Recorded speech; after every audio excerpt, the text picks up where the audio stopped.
Alright, welcome back. I'm going to be on the Shovelhead again. Good news, it runs, and now it doesn't, but I think it's just, I'm fine tuning it. I got it ripping, I'll put a clip in right here.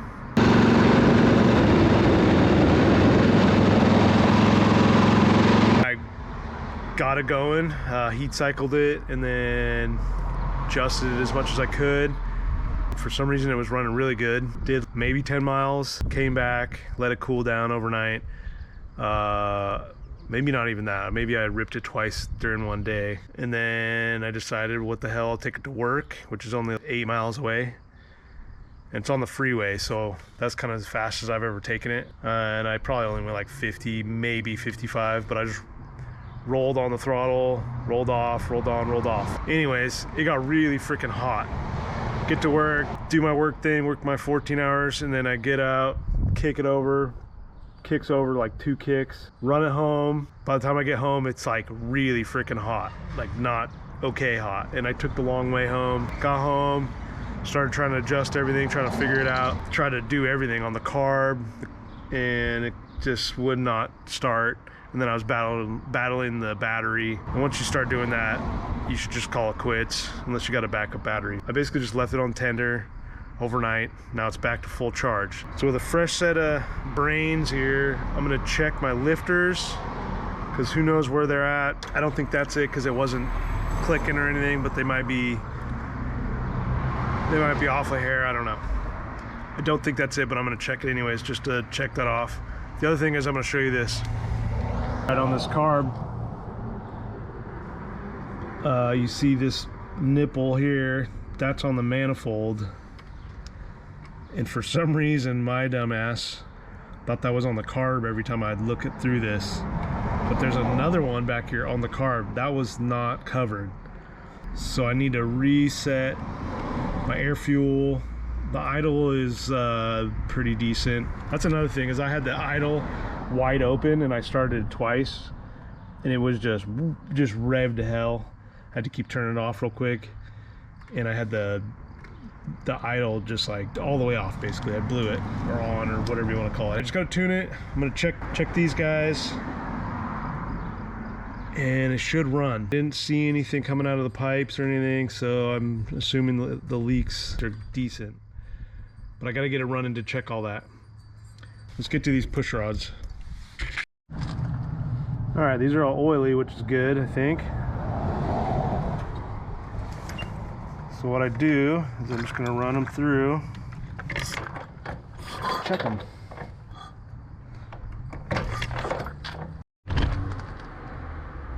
All right, I checked these two, they're good. Make sure you take the plugs out too, it's way easier to kick over. I was being lazy, so I just took them out, and way easier to check. But these are kind of a pain in the nuts to get on there. I don't know why.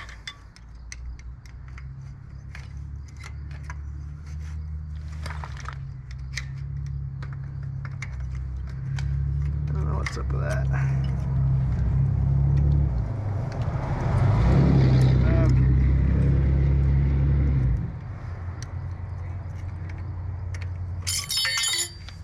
Here we go.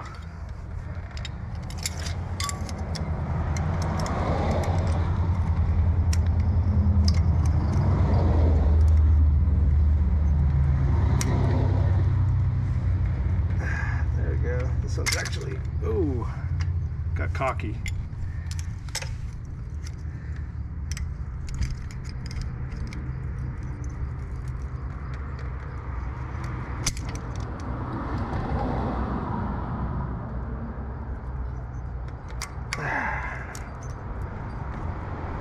All right, I'm gonna put this all together, check these ones, and then check in.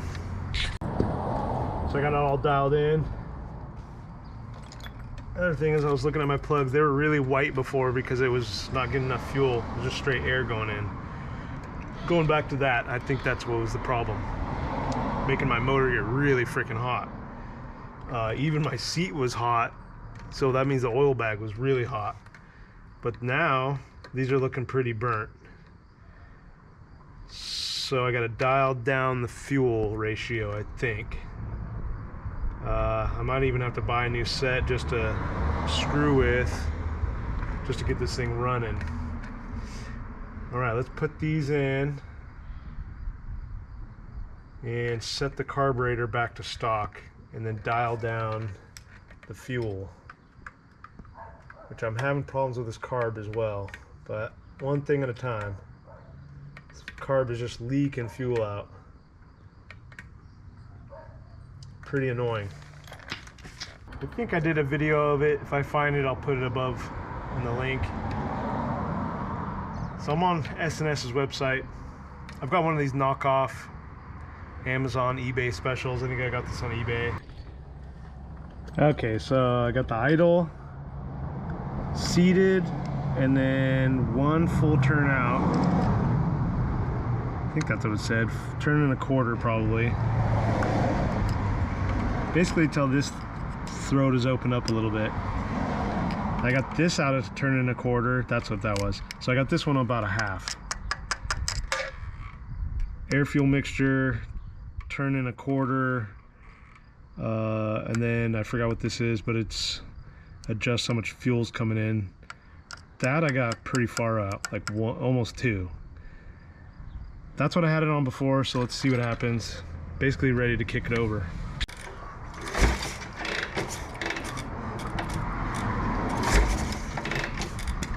Fire up.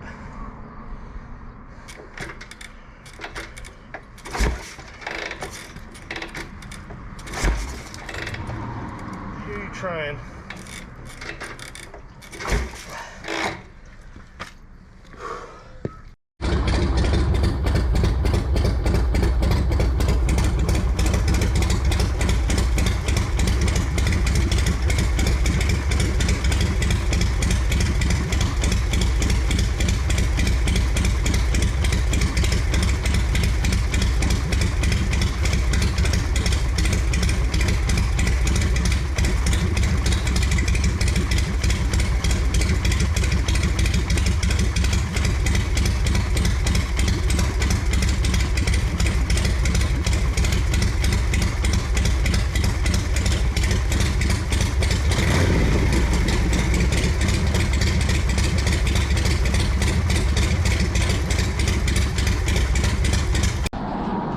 Alright, you saw it, I had it running. I turned it off after I let it run for a minute, warm up.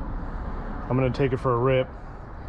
But every time I turn it on, it sparks. So I tested all the lights and they were all kind of haggard. The first time I had a problem with electrical was the battery was loose, so that's done. Now I figured out it's this. Look at that, freaking loose. What the hell? So that's good. That could be a problem. That'd be a short right there.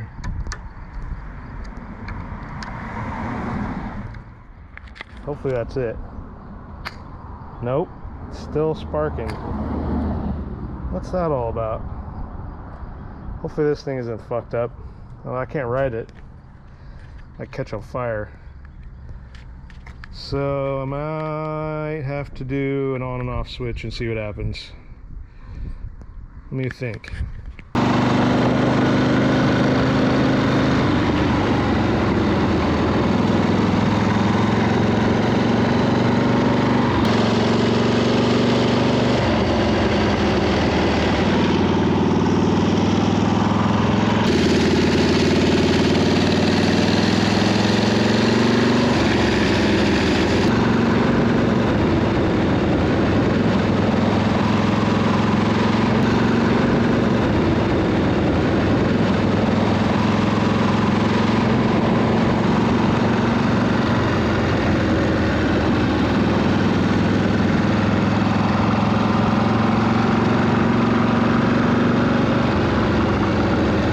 Last clip you saw me, I was riding this thing.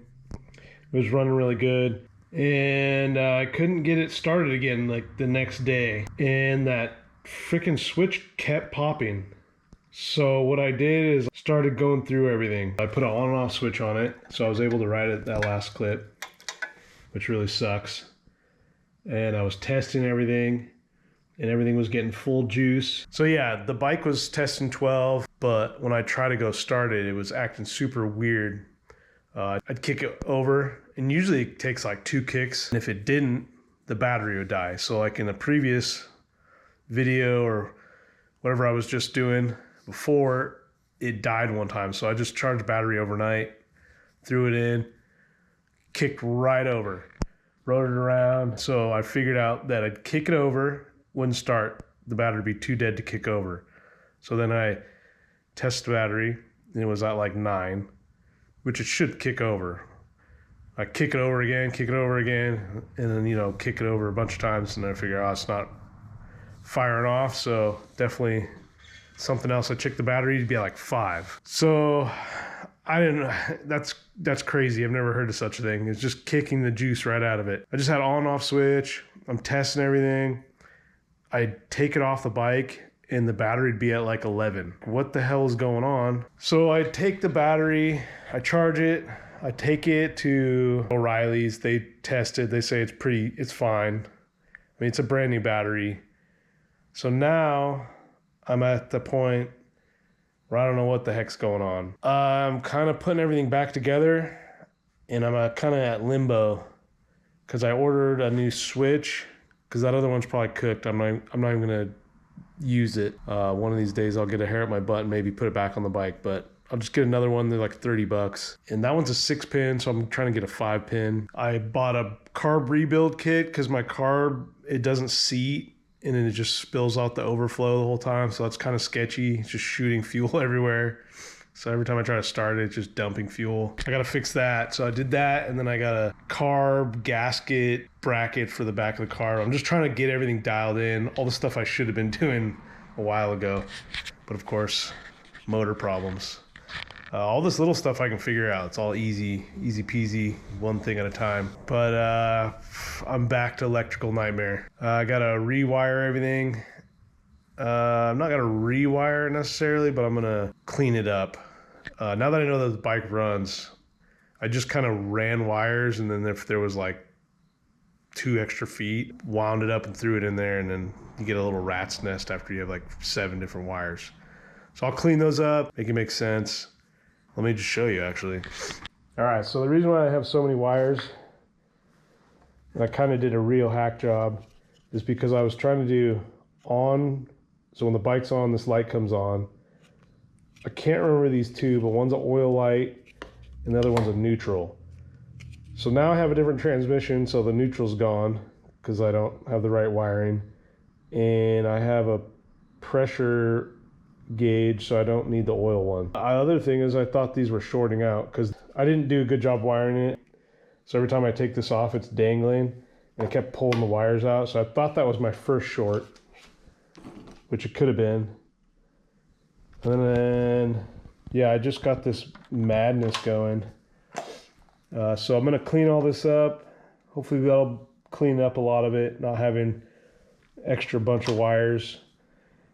And obviously down here, it's just insane. This is my taillight that I tweakered up because I can't get it to actually work. The light works, but it won't. When I hit the brake, it doesn't work. So I don't know how to figure that out, but I figured I don't need it for now. All roads lead to the ground. This is where I was trying to get to. Okay, so the ground I had before was from the battery looping through here to this bracket that goes to the frame, and then it connected to the top of the motor. And I thought it was good. I tested it and there's full power going through. I did some researching and I kept hearing about how grounds are a big problem with Shovelheads, and of course I'm having freaking problems. So I took this plate off and my grounds were just going straight to this part that's holding on the coil here. It's chromed, so I'm probably not getting a good connection. I took the grounds out and now I'm running them straight to the frame where I welded this haggard little bracket here, and I'm praying that this is good enough because these are all going straight to the frame, bare metal. This screw doesn't screw into this, it goes all the way through for my oil bag. So I'm hoping that's not an issue. But now the whole bike is grounded, and I think that might have been the reason why this thing was sparking, is because it was just drawing random currents, I guess. So yeah, here I am. I got a whole mess to clean up, but I'm waiting on some parts in the mail. Might try to tomorrow clean all this up and try to kick it over and see if it runs. I don't know, it ain't gotta be pretty for me to run around the town. But yeah, I'm gonna call it a day. Like, subscribe, leave a comment if you've had grounding issues. I'm pretty curious about that. If you've ever had problems with those switches, they seem pretty chintzy. I'm gonna delete all this stuff someday. I just wanna get it running, riding, and ripping around. I wanna get the motor and the transmission and everything dialed in and just rip it for the rest of the summer, winter, whatever. And I got another project I'm gonna work on, and then I'm gonna bounce them back and forth, but one's gonna be a chopper, so don't get your panties in a wad. I'm just trying to restore this bike and make it cool enough to rip around. I just need a cool kick-over chopper. So thanks for checking it out. Hopefully we'll get her in the next one.